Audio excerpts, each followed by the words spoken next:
are we gonna play that? Alright, let's wait for Blackout to get here. He's just... Okay, there he is. Okay. There he is! Okay, we want to do Wait, Swamps. Swamp sounds good, yeah. Oh, Swamps. that one's a fun one. I've only played that one. Oh yeah, that's a great one. I got like 23 kills or whatever on this one. Someone texted me. Anyone trying to say actually right now? The video games That's that taught weird. me video He just games. texted So and said, what I "Are you mean by this available?" title Oh, is really? that the video games I'm about So to he's share like, in this "Technically, list, I'm these are not but so much my favorite video games of all time in so much as they are the most impressionistic on me through it, and they've stayed with me throughout the years, and their memory of them has shown me Well, I what don't think video any of games the can Minecraft colors be, what blend this medium can really very well. bring, You and what the fullness of video games can provide as in their medium, and also they taught me Oh my the goodness. fullness of the range of just gameplay in and of itself There's that no can words be that could achieved. describe what you just So with that experienced. said, How do you feel? It these aren't wasn't even ranked that by exciting either. how I I just like got them, shot. they are ranked by the I general was gonna make a time joke of which about my it. memory of them occurred. So without further ado, these are the video games that taught me video games. Oh, Who's something, on the something chat? joined. that was probably West. That was probably P West actually. P West? Why? Yes. Game Boy Advance.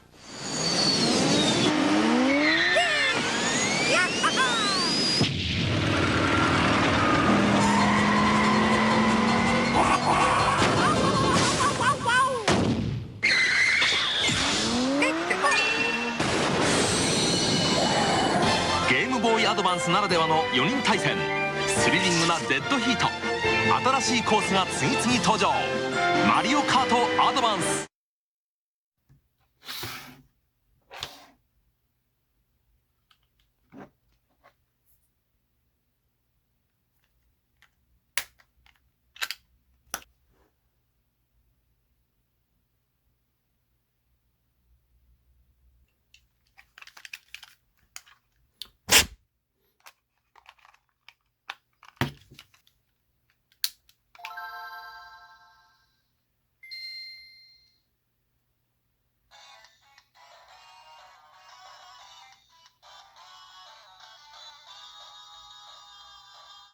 So, real quick, a background on kind of my video games experience, if you will, is I have very much grown up with the Flash games era.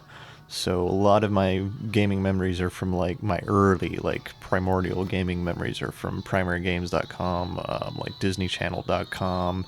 And outside of that, I didn't really have much video gaming experience besides 4x4 EVO2 of all things. My dad got that for PC early on, just as it's a general like trucks racing game, but it's really stuck with me. One of my earliest memories of video games is 4x4 EVO2, and all these like these are very early memories, so they've stuck with me in their own way. But none of them are like deep, right?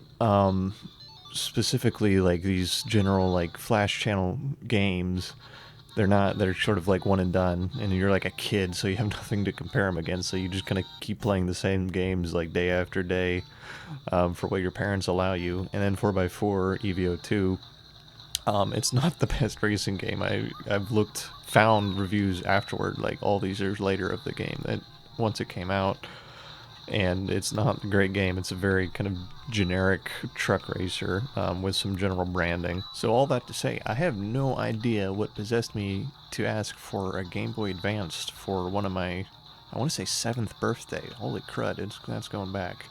And my first Game Boy Advance game was Finding Nemo, the video game. So again, not this very deep experience in terms of video games and first video games. So it's interesting. I don't know why I don't have these like great intro, like amazing AAA experiences, if you will, that mark my very early years. So I don't know what kept me coming back to video games, because they weren't that deep. And video games were purchased rather randomly, really, by my parents for my Game Boy Advance. After this, I just kind of relied on them. Yeah, sure, they're my parents, they'll get me video games. And that's how Mario Kart Super Circuit showed up.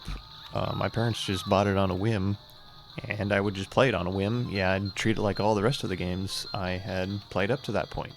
You just kind of fire it up, poke at it, just see what the lights do, so to speak, see how long it can amuse you, and that's about it. But at some point, I remember something clicked.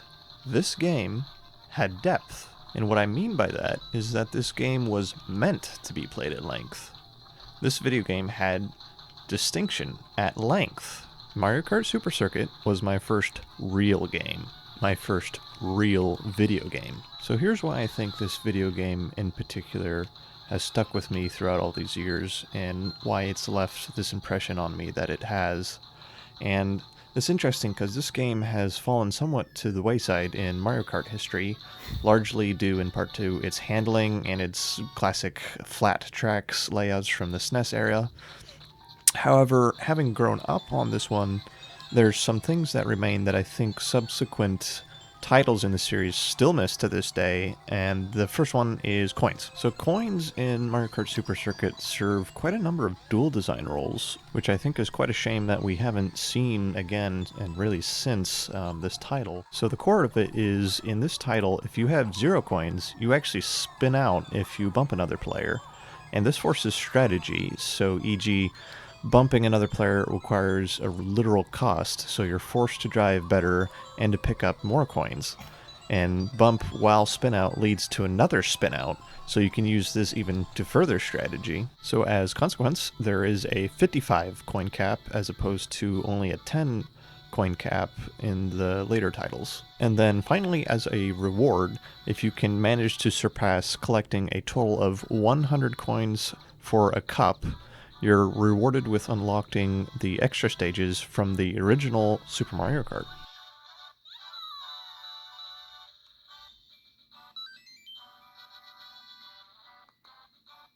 So, needless to say, I've been disappointed with every Mario Kart coin implementation since this title. The current implementations feel very handholdy, if you will.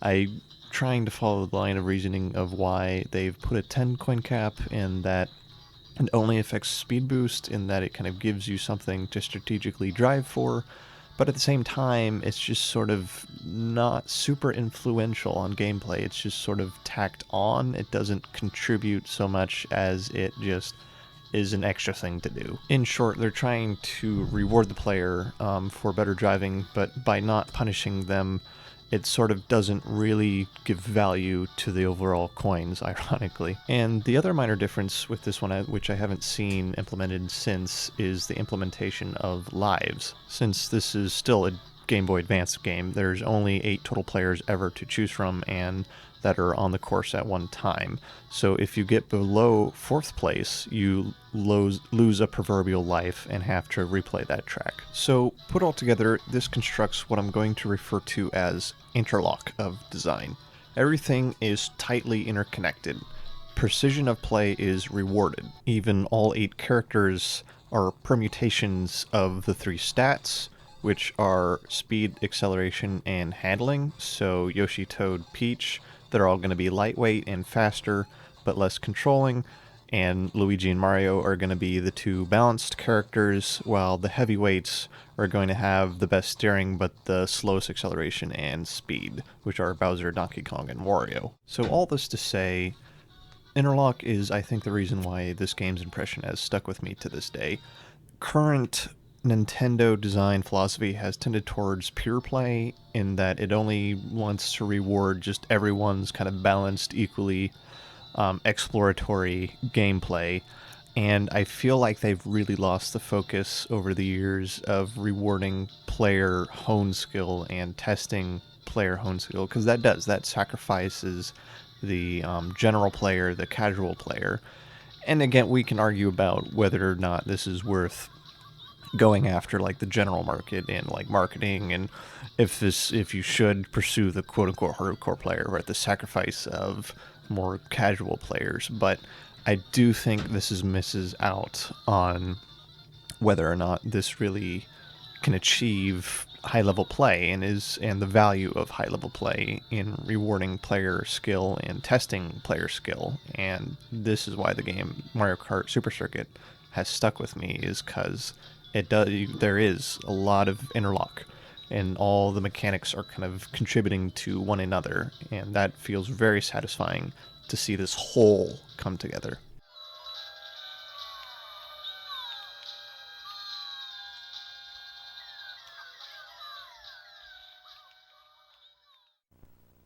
64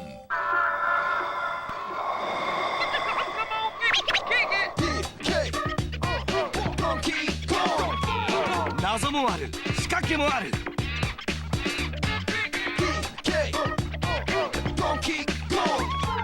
今度はちょっと頭も使う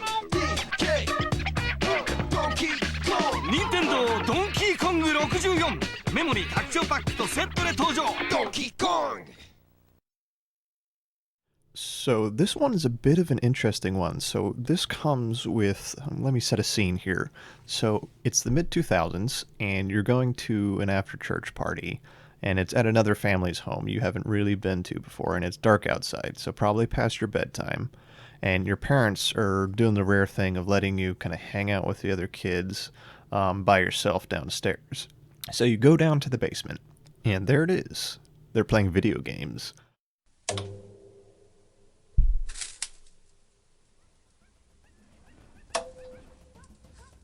So, again, I don't know what's really attracted me to video games, even at that young age, because I didn't really understand them at the time. But there you can see they're playing what you will eventually learn is a Nintendo 64. Now remember, you only own a Game Boy Advance.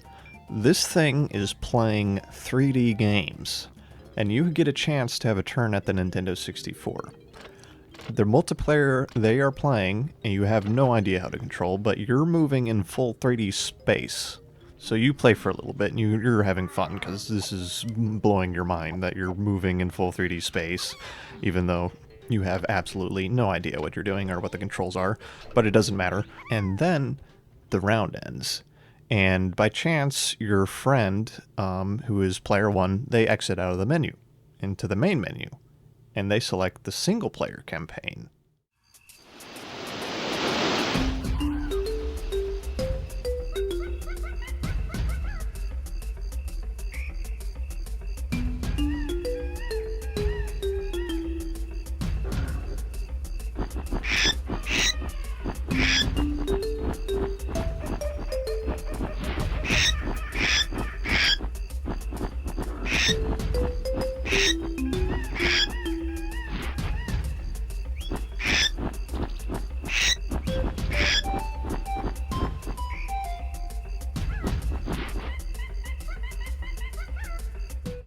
And that's all. I don't remember why. For whatever reason, we exited back into the multiplayer mode, probably because, you know, other people were there and you want to respect that they also want to play. So this is going to take a little time to explain what I felt and to express what I felt in words. But that small little moment has stuck with me all these years. So 2 words. The first I got from a book called Strange Attractors, and it's by a man by the name of Jeffrey A. Carver. It's an interesting sci-fi about this guy who just wakes up and he's in the middle of a field, and it turns out is actually this giant spaceship, and it's all these connected giant spaceships, and it turns out it's an entire ship world. And it's not very well written, and the story just meandered and random crap happened, but it stuck with me. The second is from a design talk given by Chris Crawford, who I've mentioned before on this channel, but he is one of the founders of GDC, the Games Developer Conference, and he gives this talk about how we kind of anticipate things, and in video games and video game worlds, we kind of start constructing mentally this idea of what could be, and the idea is subjectivity is the word he uses. So put together subjectivity and ship worlds. So first, ship worlds is this notion, in my own words, this massive just space that's open to be explored. And not only explored, but that those spaces are then interconnected and intertwined with each other, and maybe their different biospheres can be developed, maybe they can be harvested, maybe there's unique alien animals on different ones of them, and you can bring one from the other, and you can see how they interact, and then you can even maybe step outside into the control rooms for each biosphere and tweak the settings to see what happens and how that affects the land, and from that biosphere you can take out resources and put them into other biospheres, and you can see the permutations all kind of cascading into each other into this really interesting, fantastic sense of potential. And this brings us to the idea of subjunctivity, which is actually one of 3 verb forms. So you have the declarative, which is something that is, imperative, something that you command, and the subjunctive, which is something that could be, i.e., if it rains, I might go for a walk. That's an example of a subjunctive statement. So put together, subjunctive ship worlds, I think, neatly describes this idea of what I was feeling at the time, of you kind of open up this new world for this first time, this new game, and I think this is shared with everyone who wants a new video game, is it's not just, ooh, I get to distract myself with entertainment, but really what we're buying, and much of what we're buying, is into these new worlds, these potential worlds, these very free and fruitful worlds that have their own interlock into them. And I think that's why this game in particular has stuck with me all these years, is because that's the first real time I felt in a video game where I could really explore. Like, not just like go around to different sections in a 2D map, but like really explore the fullness of the space of the game. It's a simple notion, really, and I think it really applies to real life as well, in that the more you explore a space, the more it opens up to you and gives you more to explore. It's this sort of beautiful kind of fractal opening and expansion of a world that's very beautiful, I think. And I think it's also the reason I haven't actually bought the game for myself. I haven't played Donkey Kong Country 64 since that night, really, because I don't really care to know what's in there. It's the impression of not knowing what's in there, and just it sticking with me to this day is why it stuck with me to this day, if you will. I think that's a circular way of putting it, but all that to say, that's enough for me, just knowing that something is still out there for me to explore.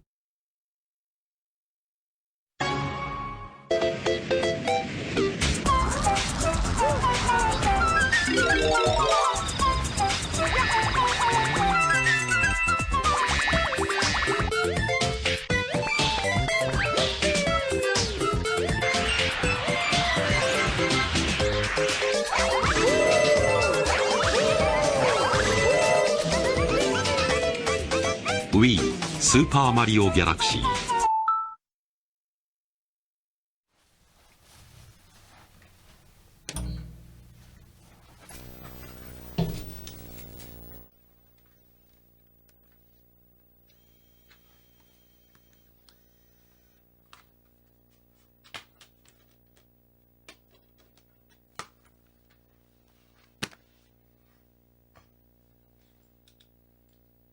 So I don't really remember when this game came into my memory, like no exact moment, if it was from store ads or from playing at a friend's house because they had a Wii before we did. This was the main game we played when we came over to their house, was Super Mario Galaxy.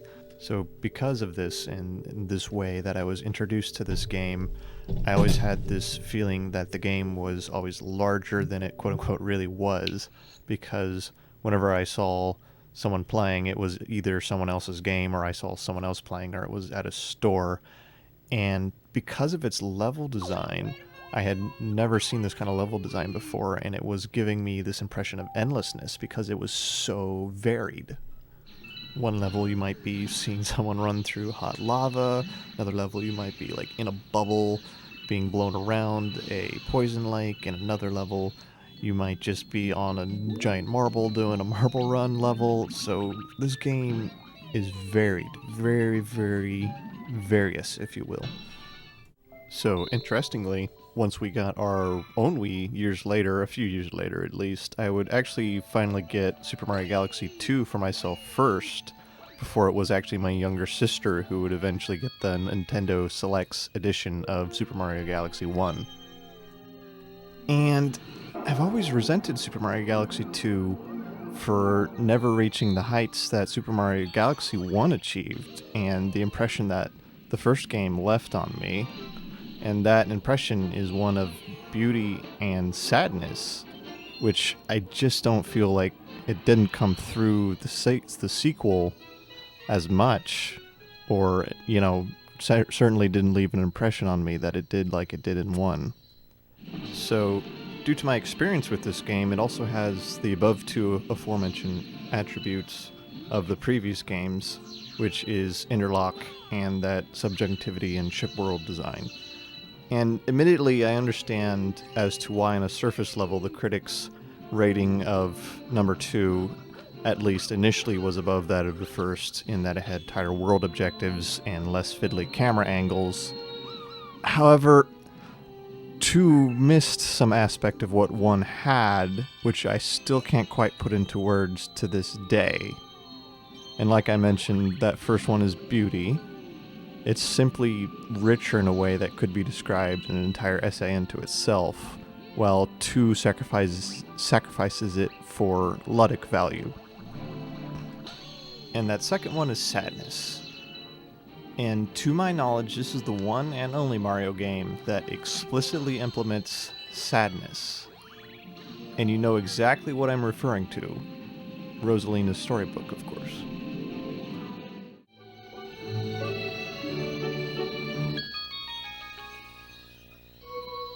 Ooh. Let us begin.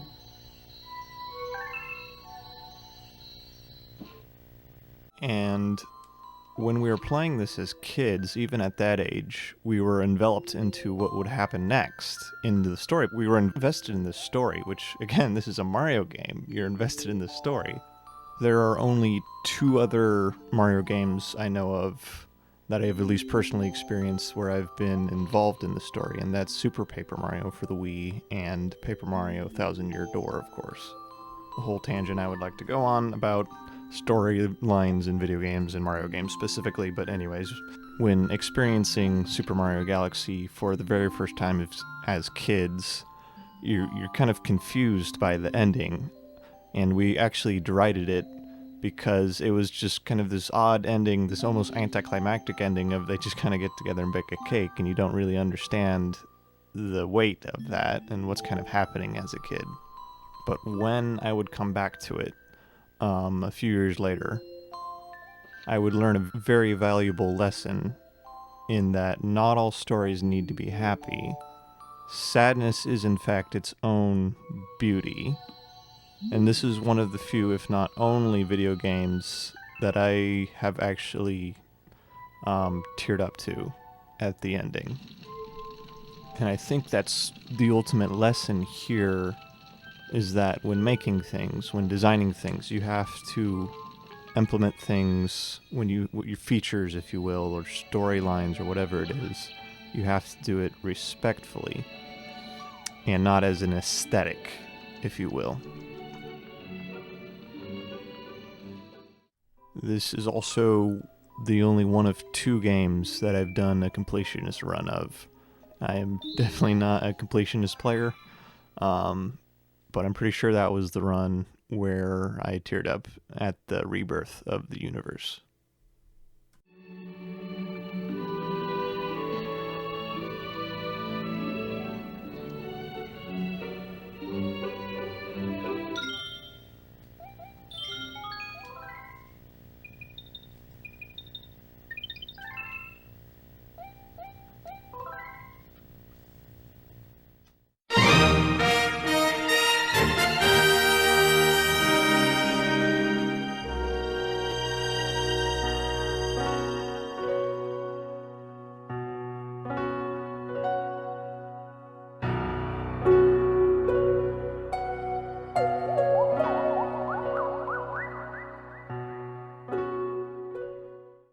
Okay, so what can I say about this game that hasn't already been said? So, my personal story with it, I had been hearing about this game from all over in early 2010s, and my first brush with it was on my dad's Nokia touch smartphone. Now, for you younger generations out there, don't think Minecraft when I mentioned Pocket Edition in the early 2010s smartphone era. The free version alone, I could probably list off the number of blocks and mobs available on only 2 hands. And in addition to that, there was a chunk limit, meaning the world would simply stop at a given limit. It also took me a little while to realize that people were saying Minecraft, not Mindcraft. So after I finally realized that this was actually a PC game, I bought it in 2012 for a birthday. So 1.3 was my first version, with 1.4 coming only a few weeks after I had bought it, revealing a new pay structure I was not familiar with, which is pay once and you continually get updates for the rest of the time you own it, I guess, or forever. 1.4 was the addition of bats and the command block, by my memory. And yes, that's how long it's been, a full decade and then some, since the command block has been added to the game. 10 years, oh gosh, it's been 10 years. I've been playing this game, I've owned this game at least for a full decade. That's insane. That's insane to think about. That's a whole thing to think about too. People have been working continuously on one game, not like multiple games. Just as like one studio working on the same game for what, decade and a half? Yeah, 15 years. 15-year anniversary just happened. That's crazy, man. And say what you will about Minecraft, like even in its current state, there is nothing like Minecraft, man. It is wow. That's insane. Anywho, I could go on and on. And I might do that for another video, but for the reasons it stuck with me, tangibility and reality. So for all intents and purposes, Minecraft has a reality to it, and it achieves this through tangibility. So literally every in-game element has a reaction to a game touch. And I learned about the workings of this game so gradually. Instead of experiencing subjectivity, I experienced simply something of another reality. So let me explain here. So this game is the game that motivated me to get into PCs. I got a laptop for some birthday or something just to play Minecraft. And remember, I was young enough that I was just beginning to get my internet privileges given, so I could start discovering the online community around this game, and blew my stinking mind because the stuff people were making on there, I couldn't even fathom. Just slowly getting into this game. The builds were massive. There's this infinite wonder of creativity, and not only could you build whatever you imagine, the architecture itself could be traversed, and that's a very new thing. I don't know if there was a game before Minecraft where like literally every block could be managed. And on top of that, you had the modding scene. So if it didn't have a function, it could potentially, subjunctively, it could have the in-game function that you wanted. There's so many mods that were out there that added all this very specific functionality that you had this idea that you could rebuild this game into whatever you wanted. And then there were servers, and you could play online with friends, and not only were we collaborating, but we were very literally world building. And again, remember that everything had connection to everything. Every in-game block had a function to it, even if it was just spatial. And I am going to wax lyrical because I consider myself an elder Minecraft player at this point. But all this to say that in the early days of Minecraft, there was this idea of interlock.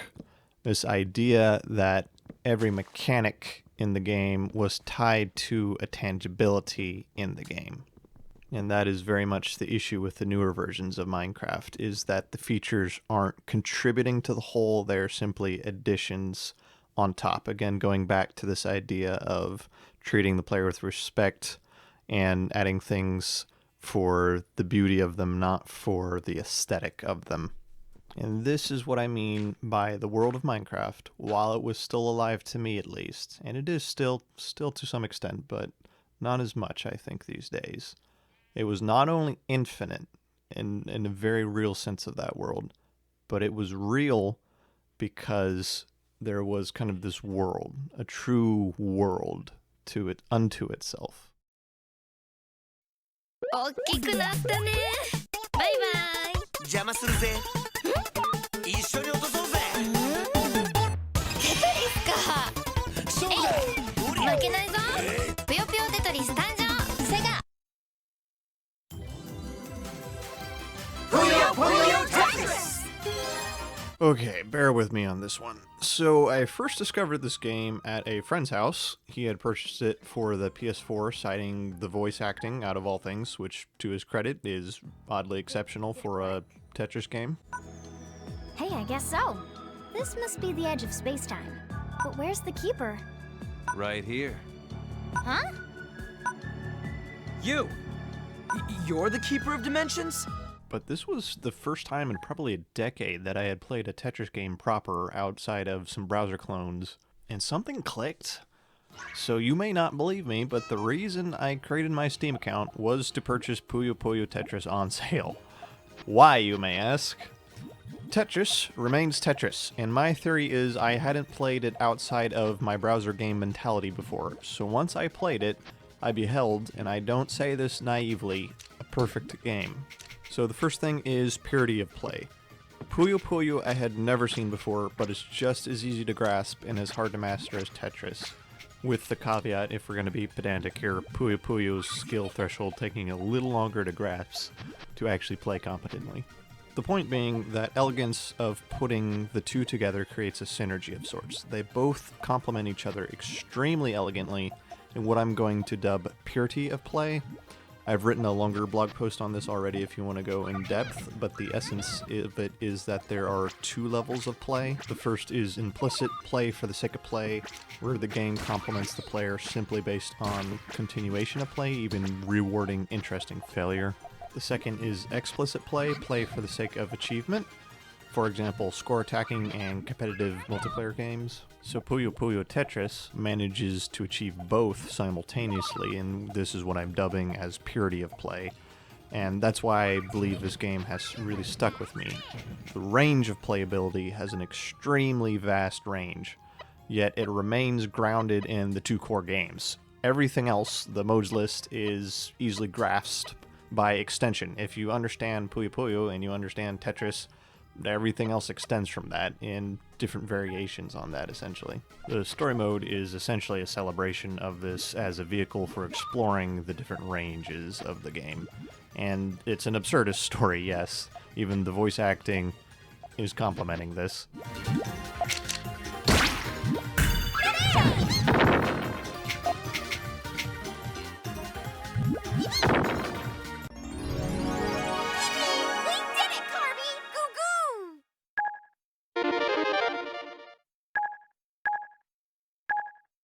And besides that, I don't know what else to say. Puyo Puyo Tetris is a very joyful game, and if you don't already own it, I recommend checking it out, and its sequel, as it packs in even more. Come on, Carby! Goo-goo! Pee-pee! But the thing is, so many of these people do not like pies. I'm American, I do not. So that about does it. Yeah, again, these aren't necessarily the greatest games I've ever played in the sense that I wouldn't nominate them for any rewards or hand them out for anything special, but they are the most impactful. I mean, the ones that have stuck with me over the years, and I would recommend them to any designer. And yeah, so again, I'm a very structured person, so I'm just gonna recap real quick, kind of what the lessons were and kind of how they lead into one another. Interlock, which is this notion that all mechanics are contributing to this core or this center. Ship worlds and subjunctivity, which is this notion that there is this larger space that you can go and explore outside of just what you see in the screen, and the player should have this idea that there's something beyond just kind of what they are in right now. Player respect the idea that you implement this feature set out of respect for the player. You're not just doing this to quote-unquote make a video game, if you will. You're doing it because you want to show the player something. You want to give something to the player to really sink their teeth into. Tangibility and reality, the notion that there is tangibility, there's in-game touch to the world that you're creating, and that it is very, again, pulling from the previous ones, that the world is very expansive and that there's a lot to do, not just to do it, but that it is very broad, that is wide. You're literally broadening the horizons of the player in many ways, more than one. Purity and joy of play.